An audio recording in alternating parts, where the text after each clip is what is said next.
Hello and welcome to Neverwinter with Aragon. With Module 27, we shall be able to obtain some new mythic gear. In this video we're going to cover how you can obtain it and all of the bonuses that the gear is going to provide us, give my feedback and suggestions how they could potentially improve them, and ultimately my test results in their current form. Do they work the way they say they do? So there will essentially be three different sets of this new gear. A set for tanks, a set for damage dealers, and then also a set for healers.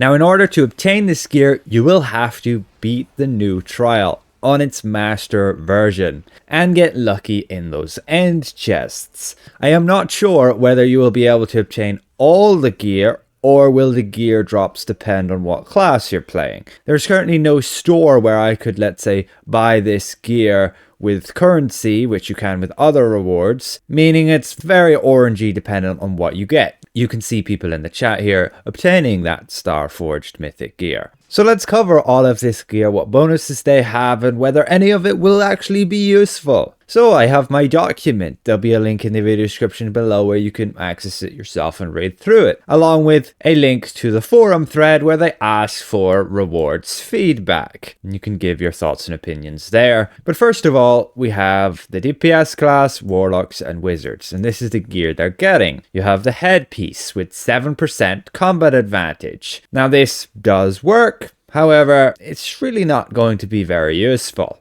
especially not in the new trial, as the majority of the time you're fighting lots and lots of enemies together. And so my suggestion would be at least to give it something like when there's only one enemy within 20 feet. Like if there's no enemies within 20 feet, you would also gain the bonus. I guess I could change the wording on that to have it no more than one enemy within 20 feet. But yes, if you're in a trial like Zariel or Tar the Mad Mage, you will gain the bonus when you're just fighting one of the enemies. Then the armor says when you use a daily power, your next encounter power will deal 20% more damage with a 30-second cooldown. Yeah, pretty underwhelming. It works the way it says it does, but it's no way near gonna be worth giving up like 15% stats just for that. My suggestion is to give it like a 20% bonus to all encounters used in the next 15 seconds or so after using a daily power. Then it might make it worth giving up 15% stats for that. Even then, I doubt it. Maybe for some particularly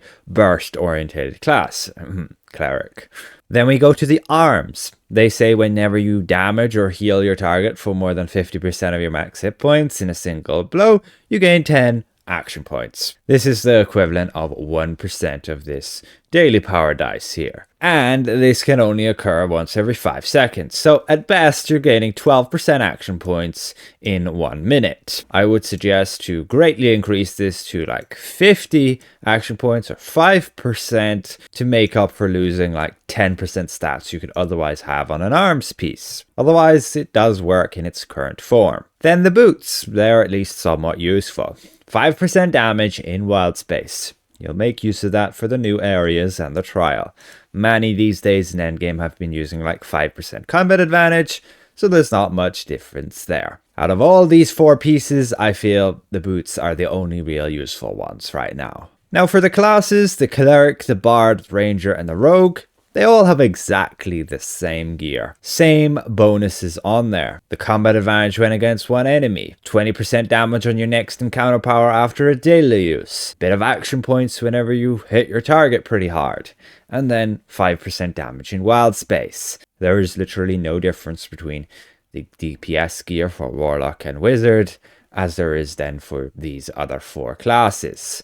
And then we go to the Barbarian and the Fighter, and it's all the same as well. That's alright as long as the bonuses will actually be somewhat useful. Again, the only real good one here is the boots in their current form. The rest are very underwhelming and just not worth it. Even though they have a whopping 2,700 item level, that is not worth giving up a far superior bonus than that. For example, 10% critical strike, or 15% stats here, 7.5% accuracy and 7.5% combat advantage. And the list goes on with far better alternatives than any of this stuff. Again, except the boots. So we move to tanks. What are they getting? Well, their headpieces here. When you're damaged from more than 50% of your maximum hit points in a single blow, you gain 7.5% awareness and 5% stamina regen for 10 seconds with a 15-second cooldown. This works, you gain the effects. However, I would suggest to remove that 15-second cooldown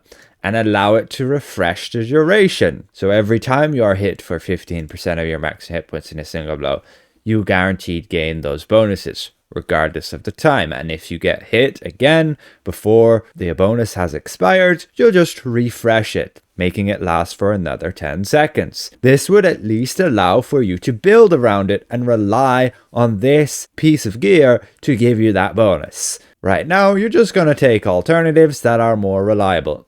I don't see much use in this whatsoever. You can get awareness that's more reliable in other areas. Then the armor piece. This one says whenever you are damaged, you explode with fury, dealing damage to enemies within 15 feet of you, generating additional threat. I'm assuming this has the additional threat modifier applied to the damage, which is 300%.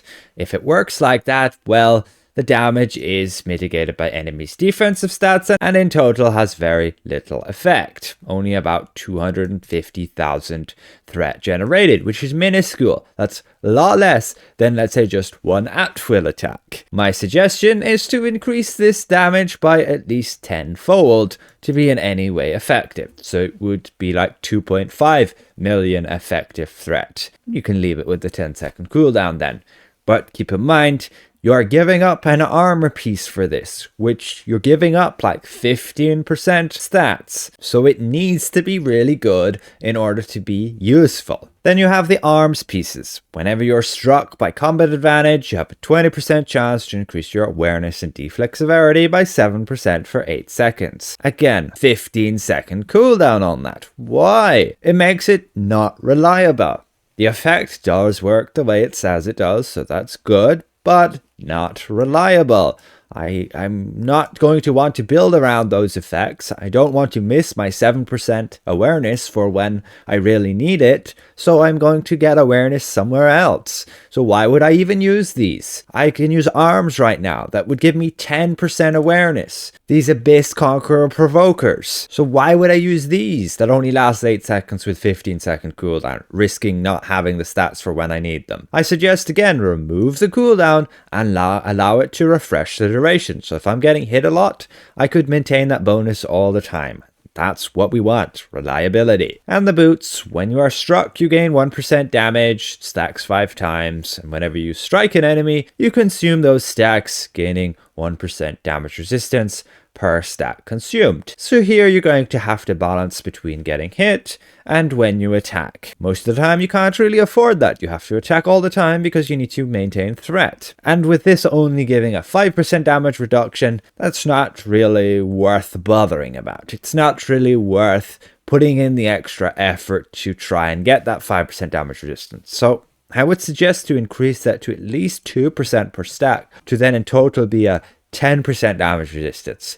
I would make it even further than that. Make it 15% total or even 20%, and thus you would have to be careful of when you're attacking. What effects you have active that are going to automatically hit the enemy, because you don't want to consume those stacks before you gain a few of them, so that you would not just waste it and end up having like 1% damage resistance instead of your maximum of 5% it would be here, or if you could get that higher to 20%, that could be really nice. It requires you to have a certain playstyle to make use of it. These boots right now, just not competitive to alternatives. Why would I use them versus my rugged boots that can give me up to 20% maximum hit points along with 3% defense? They can refresh, and when I'm critically struck, I can be critically struck by a healer who's healing me, and that is considered to trigger these. So this is far more reliable, a massive bonus in comparison. So at the very least, these boots would need to give 10% damage resistance total, if not up to 20%. So again, the tank gear is just why? I'm not going to use any of it. Why would I? All of it is very ineffective. The threat armor here, that could be times 10 the threat, and I probably still wouldn't use it, but at least it would have a place for people who are struggling with threat, or newer tanking. The headpiece again gives stats which is just unreliable. The arms piece is the same situation, and as we discussed already at length with the boots. So let's move to the healer gear. For the classes, the Cleric and the Paladin. First of all, you have the headpiece, which is going to give you 2,000 outgoing healing for each enemy you're engaged in battle with, that are within 100 feet, maximum of 10 targets. Again, this is just not reliable. I don't want to balance my outgoing healing based on how many enemies I'm in a fight with, because that just varies all the time. Sometimes you're engaged with 2, 3, 4, or just 1. Especially in the new trial, it varies all the time. I don't want my effectiveness balancing on that. And right now, we don't have to do that. We can get all of our healer stats maxed out without using something unreliable like this. So my suggestion would be to either rework this to give a more permanent bonus, or have it give total healing instead of outgoing healing ratings. So it would give 2% total healing, so that's outside of outgoing healing, per enemy I'm engaged with. That way I would gain an extra boost when we're against multiple enemies. And it's going to work regardless of how much outgoing healing I have. Then we go to the armor piece. This one, whenever we heal somebody with an encounter power, we also heal ourselves for a bit. And then allies within 25 feet gain 1.5% awareness for 5 seconds. This works, but it seems a little pointless, and unless the awareness boost is increased, I just wouldn't use it. The suggestion is to make this provide at least 5% awareness to be relevant for like mitigation checks, and to make it worth sacrificing an alternative armor piece that would again be like up to 15% stats. And I would also increase the heal by at least times 5 to make it like 375,000, because then it would be at least somewhat useful to keep yourself healed, so you don't have to worry so much about healing yourself. And that's what I believe this is trying to head towards, but it healing for only up to like 100,000 when I have 1,000,000 hit points is just not worth it. My heal over time is going to heal for 200,000 or more. Then we go to the arms, and they will increase my maximum class mechanic resource by 25%. If my Paragon does not have a class resource mechanic, you gain 12% recharge speed. But this only fits on a Paladin and a Cleric, so the Paladin tank has divinity and the Cleric DPS has divinity. So they'll all just gain 250 maximum divinity. This, keep in mind, will not increase your regeneration rate. So if you're in a long fight and you still need to balance the amount of divinity you're using to heal or tank, it's not going to affect the rate at which you gain it back. So there's kind of not a lot of point to it. I think the main class that'll make the most of it is the Arbiter, the Cleric DPS, because them having that increase will allow them to have a little bit more room, and their perfect balance will regenerate all their divinity back, which will include this. So yes, it will actually help regenerate their divinity a bit with that class mechanic. So this, yeah, can be somewhat useful. I am not against it. It at least has a place somewhere in somebody's build. Then the boots. This will increase your divinity, performance, or soul weave regeneration by 20%. This does work, but will not stack with other Divine Muse bonuses, which you could get from the Master Temple of the Spider headpiece. This is very useful. Instead of having to go through that massive grind of Master Temple of the Spider, you could grab this one instead. Now for the class, the Bard and the Warlock, the healers, they have the exact same gear here. So again, on the arms piece where you gain the extra 25% class mechanic resource, you would basically gain 250 performance or soul weave on the healers, and then you'd gain 25 performance on the Bard DPS, and you'd gain 7.5 soul sparks on the Warlock DPS. Again, this won't increase your regeneration rates. This can be somewhat useful, again, like before, and it will stack with actually Mystic Inspiration. So you can end up with 1,500 heal resource on your Bard and your Warlock. And you can have that, again, also stacking with the Bard DPS and the Warlock DPS. Which means a Bard DPS can have 200 performance then, meaning they can always reliably cast 2 songs back to back, which can be pretty nice, but you're sacrificing a headpiece and an arms piece for that. Again, the 25% here won't affect a different 25% you gain. It will only be 25% of your base. So you get to 1,250 and then up to 1,500. So decent, but again, it's not going to help you regenerate your heal resource back. You're still going to have to moderate how much you use as you normally would. So in the end of the day, it's again not going to matter whether you have a maximum of 1,000 or a maximum of 1,500, because you're still not going to be able to heal more unless you have extended periods between where you're, let's say, out of combat, not healing, and you could then regenerate that back. But there's not a lot of content like that. And the boots are the same here as well. Again, won't stack with the other Divine Muse bonuses, like the Hentos headpiece, but can again be very useful to have these, allowing you to not have to go through the big grind of Master Temple of Spider and getting that upgraded to give 20% for the headpiece. Ultimately, there's a lot of kind of useless options here. The headpiece armor and the armors on DPS are useless.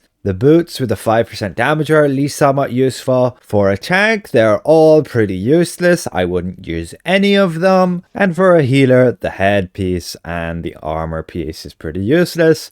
But the arms has its place and the boots have its place. So yeah, a lot of useless options here with the new gear, but there are some viable ones. Hopefully some of my suggestions are listened to. That would make at least some of them a lot more reliable and beneficial than they currently are in their current state. Again, I will leave my feedback on the forum thread here where they ask for the rewards feedback for Module 27, and you can leave yours as well if you see somebody has missed something that you would like to say. Just make sure to read through what other people have said so you aren't just repeating what has been said already. With that said, hopefully this has been somewhat insightful. A special thank you to all these channel members for their added support, and we'll see you guys around. Goodbye for now.